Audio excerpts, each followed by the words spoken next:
Hi all. ഇങ്ങനത്തെ ഒരു software നിർമ്മിക്കുന്നതുമായി ബന്ധപ്പെട്ട കൂടുതൽ വിവരങ്ങളാണ് നമ്മൾ ഈ ഒരു വീഡിയോയിൽ പറയുന്നത്. അതായത് നമുക്കിതിനെ 3 ഭാഗങ്ങളായിട്ട് തിരിക്കാം. ഒന്ന്, ഇതിൻ്റെ ഫ്രണ്ട്, ഓക്കെ, ഇതിൻ്റെ ഫ്രണ്ട് എൻഡ്. 2, ഇതിൻ്റെ ബാക്ക് എൻഡ് ആയിട്ട്, അതുപോലെ തന്നെ നമുക്ക് ആവശ്യമായ ഡാറ്റാബേസ് കൂടെ ഇതിനോടുകൂടി കണക്ട് ചെയ്യാം. അപ്പോൾ ഇതിൻ്റെ ഫ്രണ്ട് എൻഡ് നമ്മൾ ക്രിയേറ്റ് ചെയ്യുന്നത് JSP, CSS, JavaScript, ഈ 3 ലാംഗ്വേജ് ഉപയോഗിച്ചിട്ടാണ് ഇതിൻ്റെ ഫ്രണ്ട് എൻഡ് നമ്മൾ ക്രിയേറ്റ് ചെയ്യുന്നത്. അതുപോലെ തന്നെ ഇതിൻ്റെ ബിസിനസ് ലോജിക്, ബാക്ക് എൻഡ് എന്ന് പറയുന്നത് ജാവയാണ്.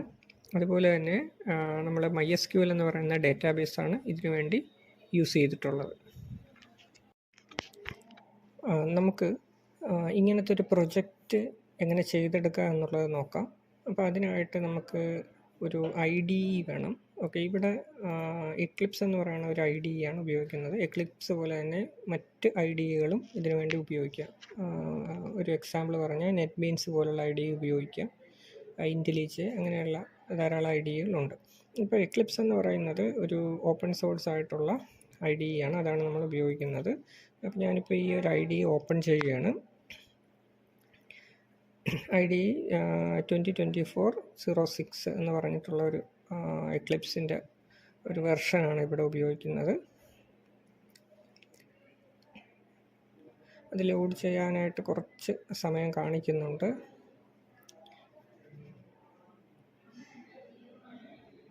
ഓക്കെ, നമുക്ക് ലോഞ്ച് കൊടുക്കാം. അതിൻ്റെ ലോഞ്ച് ചെയ്യുന്ന സമയത്ത് അത് വർക്ക് സ്പേസ് ആണ് കാണിക്കുന്നത്. അതായത് നമ്മൾ ചെയ്യുന്ന പ്രൊജക്റ്റ് എല്ലാം പോയി സേവ് ആകുന്നൊരു സ്ഥലം.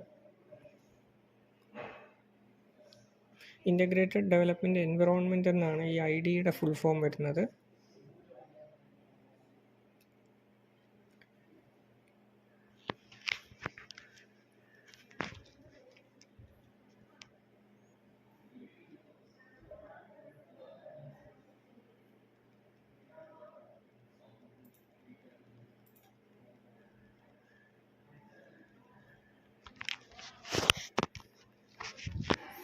അപ്പോൾ പ്രൊജക്റ്റ് എക്ലിപ്സ് ഓപ്പൺ ആയിട്ടുണ്ട്. അപ്പോൾ ഇവിടെ ലോഡിങ് ഒക്കെ നടന്നുകൊണ്ടിരിക്കുകയാണ്. നമുക്ക് കുറച്ച് നേരം കൂടി വെയിറ്റ് ചെയ്യാം. ഓക്കെ, ലോഡിങ് കഴിഞ്ഞു. ഇനി നമുക്ക് ഈ പ്രൊജക്റ്റ് തുടങ്ങാം. ഈ ഒരു പ്രൊജക്റ്റാണ് നമ്മൾ ഇതിൻ്റെ ഔട്ട്പുട്ടാണ് കാണിച്ചത്. ഓക്കെ, ഇത്ര ഒരു പ്രൊജക്റ്റ് എങ്ങനെയാണ് ക്രിയേറ്റ് ചെയ്യണം എന്നുള്ള ആദ്യം കാണിച്ചു തരാം. നമുക്ക് ഫയലിൽ വരാം. ഫയലിൽ വന്നിട്ട് അതാ ഇവിടുന്ന് ന്യൂ എടുക്കാം. ന്യൂവിൽ നിന്ന് ഡൈനാമിക് വെബ് പ്രൊജക്റ്റ് എന്നും പറഞ്ഞിട്ടുള്ള ഓപ്ഷൻ എടുക്കാം. ഓക്കെ, ഇതെന്നാണ് നമ്മൾ എടുക്കുന്നത്. ഞാനിപ്പോൾ ഫയലിന് P എന്നും പറഞ്ഞിട്ടൊരു പേര് കൊടുക്കുന്നത്, P3. അതിന് ശേഷം ഇവിടുന്ന് നെക്സ്റ്റ് കൊടുക്കാം. ഇവിടുന്ന് നെക്സ്റ്റ് കൊടുക്കാം. ഇവിടുന്ന് ഫിനിഷ് കൊടുത്തു കഴിയുമ്പോൾ നമുക്ക് ഈ പ്രൊജക്റ്റ് ക്രിയേറ്റ് ചെയ്ത് കിട്ടും. ഓക്കെ, അപ്പം അങ്ങനെ ക്രിയേറ്റ് ചെയ്ത, അങ്ങനെ ഇപ്പോൾ നമ്മൾ P3 എന്നും പറഞ്ഞ് കൊടുത്തു. അതിന് പകരമായിട്ട് പ്രൊജക്റ്റ് 3 എന്നും പറഞ്ഞ് ക്രിയേറ്റ് ചെയ്ത ഒരു പ്രൊജക്റ്റാണ് ഈ കാണുന്നത്. ഇത് നമുക്ക് ഡിപ്ലോയ്മെൻറ്റ് ഡിസ്ക്രിപ്റ്റർ ഉണ്ടാവും, JAX, WS web services, Java resources, build, SRC എന്നും പറഞ്ഞുണ്ടാവും. പിന്നെ ഒരു സെർവറും കൂടെ നമുക്ക് വേണം. ഓക്കെ, അപ്പം ഈ പ്രൊജക്റ്റ് 3 റൺ ചെയ്യിക്കാനുള്ള സെർവറാണിത്. അതുപോലെ തന്നെ നമുക്ക് മറ്റ് പ്രൊജക്റ്റുകൾ, ഇപ്പോൾ page settings, EXPT, page settings, my first spring project, image processing, CDC automation തുടങ്ങിയിട്ടുള്ള പ്രൊജക്റ്റുകളും റൺ ചെയ്യിക്കുന്നതിന് വേണ്ടി ഈ സെയിം സെർവർ തന്നെ നമുക്ക് ഉപയോഗിക്കാവുന്നതാണ്. ഓക്കെ, നമുക്കിനി പ്രൊജക്റ്റ് 3-നകത്തേക്ക് വരാം. ഇത് ഞാനൊന്ന് റൺ ചെയ്ത് കാണിക്കാം. റൺ ചെയ്യുന്നതിന് വേണ്ടി റൈറ്റ് ക്ലിക്ക് ചെയ്യുക. ഇതിൽ നിന്ന് റൺ ആസ് എടുക്കുക, റൺ ഓൺ സെർവർ കൊടുക്കുക. നമുക്കിവിടെയും റൺ ചെയ്യുന്നതിന് വേണ്ടിയിട്ടൊരു ബട്ടണൊക്കെ തന്നിട്ടുണ്ട്. ഓക്കെ, ഇപ്പോൾ സെർവർ സ്റ്റാർട്ടായി. അതിൻ്റെയാണ് ഈ ഒരു റെഡ് കളറിൽ മെസ്സേജൊക്കെ കാണിക്കുന്നത്. മെസ്സേജ് കൺസോളിലായിരിക്കും കാണിക്കുന്നത്. ഈ സെർവർ സ്റ്റാർട്ടായെന്ന് എഴുതി കാണിച്ചിട്ടുണ്ട്. Started, synchronised. Apache Tom cat എന്ന് പറയുന്ന ഒരു സെർവറാണ് നമ്മളിവിടെ ഉപയോഗിക്കുന്നത്. ഇനിയിപ്പോൾ വെബ് ബ്രൗസറിൻ്റെ അകത്ത് ആ ഒരു പ്രൊജക്റ്റ് ലോഡ് ചെയ്തുകൊണ്ടിരിക്കുകയാണ്.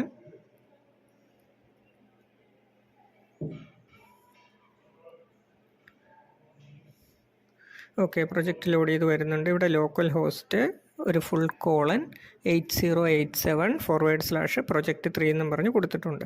അപ്പോൾ ഇത് ആണ് നമ്മുടെ പ്രൊജക്റ്റിന് ലോഡ് ചെയ്യിച്ചെടുക്കാനായിട്ട് നമ്മൾ ഉപയോഗിക്കുന്ന URL.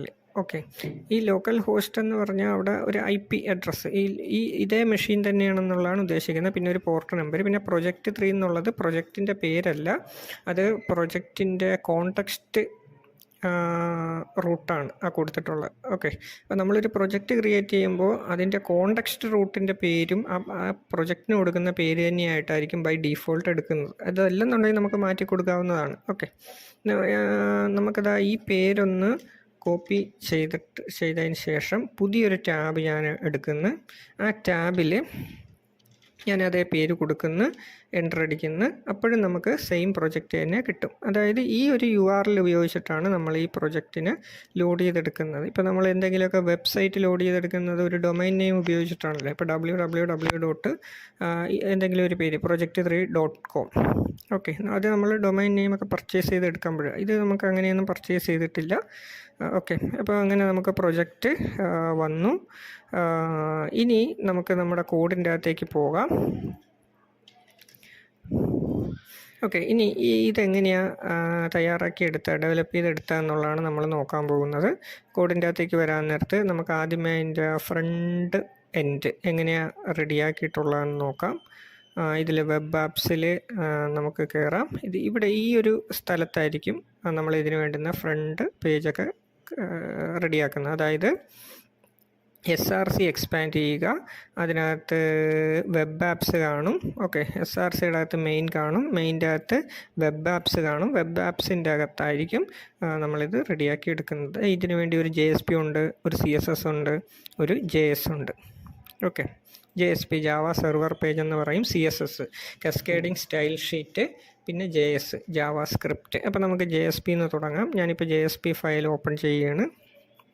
ഇത് ഓപ്പണായി വന്നു. HTML എന്നുള്ള റൂട്ട് ടാഗ് കൊടുത്തിട്ടുണ്ട്. അത് ലാസ്റ്റ് അവസാനിച്ചു. നമ്മളിവിടെ ഇത്രയും മൊഡ്യൂൾ 1 2 3 4 5 മൊഡ്യൂൾ ഒരു പേജിൽ തന്നെ കൊടുത്തിട്ടുള്ളത് കാരണമാണ് ഇത്രയും കോഡ് ഇങ്ങനെ വന്ന് കിടക്കുന്നത്. അത് നമ്മൾ നോക്കുകയാണെന്നുണ്ടെങ്കിൽ 148 ലൈൻസ് ഓഫ് കോഡ് വന്നിട്ടുണ്ട്. അപ്പോൾ ഇതിനിടയ്ക്ക് ചില ബ്ലാങ്കും ഒക്കെ വന്നിട്ടുണ്ട്. എങ്കിൽ പോലും 148 ലൈൻസ് ഓഫ് കോഡ് വന്നിട്ടുള്ളതിൻ്റെ കാരണം അതാണ്. അപ്പോൾ നമ്മൾ HTML എന്നുള്ള റൂട്ട് ടാഗ് കണ്ടു. ഹെഡ് എന്നുള്ള ടാഗിനകത്ത് ടൈറ്റിൽ എന്ന് പറയുന്ന ഒരു ടാഗും കൊടുത്തിട്ടുണ്ട്. ടൈറ്റിൽ ടാഗിനകത്ത് ഇൻസേർട്ട് ടൈറ്റിൽ ഹിയർ എന്നും പറഞ്ഞാൽ കൊടുത്തിട്ടുള്ളത്. ഓക്കെ, അപ്പോൾ അതുകൊണ്ടാണ് ഇവിടെയും ഇൻസേർട്ട് ടൈറ്റിൽ ഹിയർ എന്നും പറഞ്ഞിട്ട് കിടക്കുന്നത്. ഓക്കെ, ഇനി ഈ ബോഡിയുടെ അകത്തേക്ക് വരുമ്പോൾ ഒരു ഡിവ് കൊടുത്തിട്ടുണ്ട്. ആ ഡിവിന് ഒരു ക്ലാസ്സും കൊടുത്തിട്ടുണ്ട്. മെയിൻ കണ്ടെയ്നർ ഡിവ് എന്നാണ് ആ ക്ലാസ്സിൻ്റെ പേര്, മെയിൻ കണ്ടെയ്നർ ഡിവ്. അപ്പോൾ ഈ ഡിവ് എവിടെയാണ് തീരുന്നതെന്ന് നമുക്കൊന്ന് നോക്കാം. ഇവിടെ നോക്കിയാൽ ഇവിടെ ആ ഡിവ് തീരുന്നത്. ഓക്കെ, അപ്പോൾ ഈ ഒരു പ്രൊജക്റ്റിൻ്റെ അകത്ത് ഈ ഒരു ഫ്രണ്ട് എൻഡിൻ്റെ അകത്ത് എന്തൊക്കെ കൊടുത്തിട്ടുണ്ടോ അതെല്ലാം കിടക്കുന്നത് ഈ ഡിവിനകത്താണ്. ഓക്കെ, മെയിൻ കണ്ടെയ്നർ ഡിവ് എന്ന് പറയുന്ന ഈ ഡിവിനകത്താണ് അതെല്ലാം കിടക്കുന്നത്. അപ്പോൾ നമുക്ക് ഇതിൻ്റെ ഒരു CSS കൂടെ നമുക്കൊന്ന് നോക്കിയിട്ട് അടുത്തതിനകത്തേക്ക് പ്രവേശിക്കാം. അപ്പോൾ CSSന് വേണ്ടിയിട്ട് ഇവിടെ നോക്കി, ഈ ഹെഡിനകത്ത് തന്നെ ഒരു ലിങ്ക് എന്നും പറഞ്ഞിട്ടൊരു ടാഗ് കൊടുത്തിട്ടുണ്ട്. ഇതൊരു empty ടാഗ്, അതുകൊണ്ടാണ് ലിങ്കിൻ്റെ ക്ലോസിംഗ് ടാഗ് കാണാത്തത്. ഇവിടെ നോക്കിയാൽ ടൈറ്റിൽ ഓപ്പൺ ചെയ്തപ്പോൾ ടൈറ്റിലിൻ്റെ ക്ലോസിംഗ് ടാഗ് നമുക്കിവിടെ കാണാൻ സാധിക്കും. ഓപ്പണിംഗ് ടാഗും ഉണ്ട്, ക്ലോസിംഗ് ടാഗും ഉണ്ട്. അതേസമയം ലിങ്കിന് ഓപ്പണിംഗ് ടാഗ് മാത്രമേ കാണുന്നുള്ളൂ, ക്ലോസിംഗ് ടാഗ് ഇല്ല. അപ്പോൾ നമ്മൾ പറയും ലിങ്ക് എന്നുള്ളതൊരു empty ടാഗാണെന്ന് പറയും. അങ്ങനെ 2 ടൈപ്പ് ടാഗുകളാണ് വരുന്നത്, കണ്ടെയ്നർ ടാഗും empty ടാഗും. ഇനി ഈ ലിങ്ക് എന്ന് പറയുന്നതിനകത്ത് നമ്മൾ REL എന്നും പറഞ്ഞു കൊടുക്കും, റിലേഷൻ എന്നും പറഞ്ഞു കൊടുക്കും. അത് സ്റ്റൈൽ ഷീറ്റ് എന്ന് നമ്മൾ പറഞ്ഞു കൊടുത്തു. ഇനി href, ഇതിൻ്റെ റെഫറൻസ് നമ്മൾ കൊടുക്കുന്ന project3.css. ഓക്കെ, അപ്പോൾ ഇതിനകത്ത് നോക്കിയാൽ അറിയാം, വെബ് ആപ്സ് എന്ന് പറയുന്നതിൻ്റെ അകത്ത് project3.css എന്നും പറഞ്ഞ് കൊടുത്തിട്ടുണ്ട്. അപ്പോൾ ഇത് മറ്റൊരു ഫോൾഡറിൻ്റെ അകത്തല്ല, സെയിം JSP കിടക്കുന്ന അതേ ഫോൾഡറിൻ്റെ ഉള്ളിൽ തന്നെയാണ് CSSും കിടക്കുന്നത്. അതുകൊണ്ട് തന്നെ നമുക്ക് അതിൻ്റെ പേര് എക്സ്റ്റൻഷൻ കൊടുത്താൽ മതി. പാത്ത് പോലെ ധാരാളം കൊടുക്കണ്ട. അതായത് ഇന്ന ഫോൾഡറിൻ്റെ അകത്ത് ഇന്ന ഫോൾഡർ, അതിൻ്റെ അകത്തുള്ള ഇന്ന ഫയലെന്നും പറഞ്ഞിട്ടൊന്നും കൊടുക്കേണ്ട ആവശ്യം വരുന്നില്ല. പേര് ഡയറക്റ്റ് കൊടുത്താൽ മതി. ഓക്കെ, അങ്ങനെ കൊടുത്തിരിക്കുകയാണ്. ഇനി നമുക്ക് project3.css എന്നുള്ള CSS ഫയലിൻ്റെ അകത്ത് കയറിയിട്ട് ഈ മെയിൻ കണ്ടെയ്നർ ഡിവിനെ എങ്ങനെയാണ് സ്റ്റൈൽ ചെയ്തിരിക്കുന്നത് നമുക്ക് നോക്കാം. ഓക്കെ, project3.css എന്നുള്ളത് തുറന്നു. ഇതാ ഇവിടെ നോക്കിയേ, മെയിൻ കണ്ടെയ്നർ div എന്നും പറഞ്ഞ് ഇതാ ഇവിടെ കൊടുത്തിട്ടുണ്ട്. ഇവിടെ മെയിൻ കണ്ടെയ്നർ div എന്ന് കൊടുത്തിട്ട് ഒരു ഡോട്ട് കൂടെ ഫ്രണ്ടിൽ കൊടുത്തിട്ടുണ്ട്. കാരണം എന്താണെന്ന് വെച്ചാൽ ഇത് ക്ലാസ് ആയതുകൊണ്ടാണ് ഡോട്ട് കൊടുത്തത്.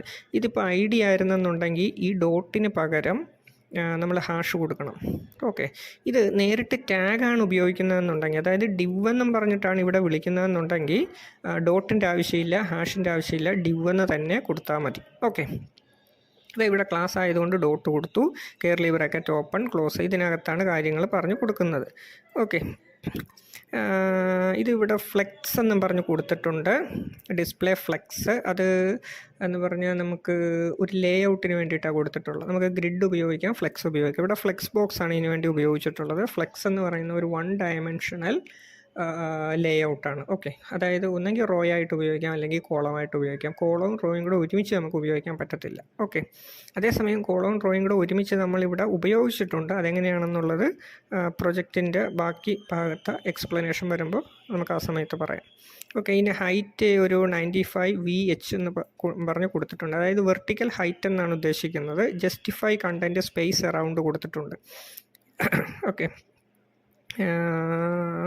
അതായത് ഈ ഡിവിന് ചുറ്റും സ്പേസ് വരിക എന്നുള്ളതാണ് ഉദ്ദേശിക്കുന്നത്. ഓക്കെ, ഡിവിന് ചുറ്റും സ്പേസ് വരിക എന്നുള്ളതാണ് ഉദ്ദേശിക്കുന്നത്. അപ്പോൾ നമുക്ക് ഡിവിന് ചുറ്റും സ്പേസ് അറൗണ്ട് കൊടുക്കാം, സ്പേസ് ഈവൻലി കൊടുക്കാം, സ്പേസ് ബിറ്റ്വീൻ കൊടുക്കാം, അങ്ങനെ പലതുണ്ട്. അതായത് 2 ചതുരപ്പെട്ടികളുണ്ടെങ്കിൽ അതിനിടയ്ക്ക് മാത്രം സ്ഥലം വരുന്നതാണ് ബിറ്റ്വീൻ. സ്പേസ് അറൗണ്ട് കൊടുത്താൽ അതിൻ്റെ ചുറ്റിനും സ്ഥലം വരും. അങ്ങനെ ഒരു സ്പേസ് വരും. പിന്നെ അലൈൻ ഐറ്റം സെൻറ്റർ കൊടുക്കാം. അലൈൻ ഐറ്റം സെൻറ്റർ കൊടുക്കുമ്പോൾ ഇത് കറക്റ്റ് നടുക്ക് വരും. ഓക്കെ, പിന്നെ ഫ്ലെക്സ് ഡിറക്ഷൻ കോളം കൊടുക്കാം. അതായത് flex direction by default row ആയിട്ടാണ് വരുന്നത്. റോ ആയിട്ടായിരിക്കും അടുക്കി വയ്ക്കുന്നത്. പക്ഷേ അങ്ങനെ റോ ആയിട്ട് വേണ്ട എന്നുള്ളത് കൊണ്ട് നമ്മൾ എന്ത് ചെയ്തു, അത് കോളം ആയിട്ടങ്ങ് പറഞ്ഞു വെച്ചു. ഇത്രയും കാര്യങ്ങളാണ് ഈ ആദ്യത്തെ മെയിൻ ഡിവിനകത്ത് കൊടുത്തിട്ടുള്ളത്. ഇനി നമുക്ക് അകത്തേക്ക് നോക്കുമ്പോൾ അടുത്തൊരു ഡിവ്, ഫസ്റ്റ് റോ കണ്ടെയ്നർ ഡിവ് എന്നും പറഞ്ഞാൽ കൊടുത്തിരിക്കുന്നത്. ഇതാ ഇവിടെയാണത് തുടങ്ങിയത്, ഫസ്റ്റ് റോ കണ്ടെയ്നർ ഡിവ്. നമുക്കിത് എവിടെയാണ് തീരുന്നതെന്ന് നോക്കാം. താഴത്തേക്ക് വരുമ്പോൾ ഇതാ ഇവിടെയാണ് തീരുന്നത്. ഓക്കെ, ഇവിടെയാണ് തീരുന്നത്. ഫസ്റ്റ് റോ കണ്ടെയ്നർ ഡിവ് എന്നാണ് ഇതിൻ്റെ പേര്, ഫസ്റ്റ് റോ കണ്ടെയ്നർ ഡിവ്. അപ്പോൾ അതവിടെയാണ് തീരുന്നത്. ഇനി ഞാനിത് ഔട്ട്പുട്ടിൽ കാണിച്ചു തരാം. ഫസ്റ്റ് റോ കണ്ടെയ്നർ ഡിവ് എന്നുള്ളത് ഇതാണ് ഫസ്റ്റ് റോ കണ്ടെയ്നർ ഡിവ് എന്നുള്ളത്, ഈ മൗസ് പോയിൻ്റർ പോകുന്ന ഭാഗം. ഓക്കെ, അതായത് ഈ ഫസ്റ്റ് പോർഷനും ഈ ടേബിളും കൂടെ വരുന്നതാണ് ഫസ്റ്റ് റോ കണ്ടെയ്നർ ഡിവ് എന്നും പറഞ്ഞ് കൊടുത്തിട്ടുള്ളത്. ഓക്കെ, അപ്പോൾ നമ്മളിനി പ്രൊജക്റ്റിനകത്തേക്ക് വരുമ്പോൾ ഫസ്റ്റ് റോ കണ്ടെയ്നർ ഡിവ് ഇവിടെ തുടങ്ങി ഇവിടെ തീർന്നു. ഇനി രണ്ടാമത്തെ നോക്കിയാൽ second row container div. Second row container div ഇതാ ഇവിടെ തുടങ്ങി എവിടെ തീർന്നു, ഇതാ ഇവിടെ തീർന്നു. ഇതിൻ്റെ തൊട്ട് താഴത്ത് പിന്നെ കിടക്കുന്നത് മെയിൻ കണ്ടെയ്നർ ഡിവിൻ്റെ ക്ലോസിങ് ടാഗാണ് കിടക്കുന്നത്. അപ്പോൾ അതായത് ഈ മെയിൻ കണ്ടെയ്നറിൻ്റെ അകത്ത്, മെയിൻ കണ്ടെയ്നർ എന്ന് നമ്മൾ ഉദ്ദേശിക്കുന്നത് ഇതാണ്. മെയിൻ കണ്ടെയ്നർ ഡിവിൻ്റെ അകത്ത് 2 പ്രധാനപ്പെട്ട ഡിവുകളാണ് കൊടുത്തിട്ടുള്ളത്. ഒന്ന് ഫസ്റ്റ് റോ കണ്ടെയ്നർ ഡിവും, 2 സെക്കൻഡ് റോ കണ്ടെയ്നർ ഡിവും. അപ്പോൾ ആ ഫസ്റ്റ് റോ എന്നുള്ളതാണ് ഇതാ ഈ കിടക്കുന്നത്, സെക്കൻഡ് റോ എന്നുള്ളതാണ് ഈ കിടക്കുന്നത്. അപ്പോൾ ഈ ഫസ്റ്റ് റോ യുടെ താഴത്ത് തന്നെ സെക്കൻഡ് റോ വരുന്നതിന് വേണ്ടിയിട്ടാണ് നമ്മൾ എന്ത് ചെയ്തത്, ഇതിൻ്റെ ഫ്ലെക്സ് ഡിറക്ഷൻ കോളമാക്കി കൊടുത്തത്. നമ്മൾ പറഞ്ഞു ഫ്ലെക്സ് ഡിറക്ഷൻ എന്നുള്ളത് റോ ആയിട്ടായിരിക്കും ബൈ ഡിഫോൾട്ട് കിടക്കുന്നത്. അപ്പോൾ നമ്മൾ ഫ്ലെക്സ് ഡിറക്ഷൻ കോളമായിട്ട്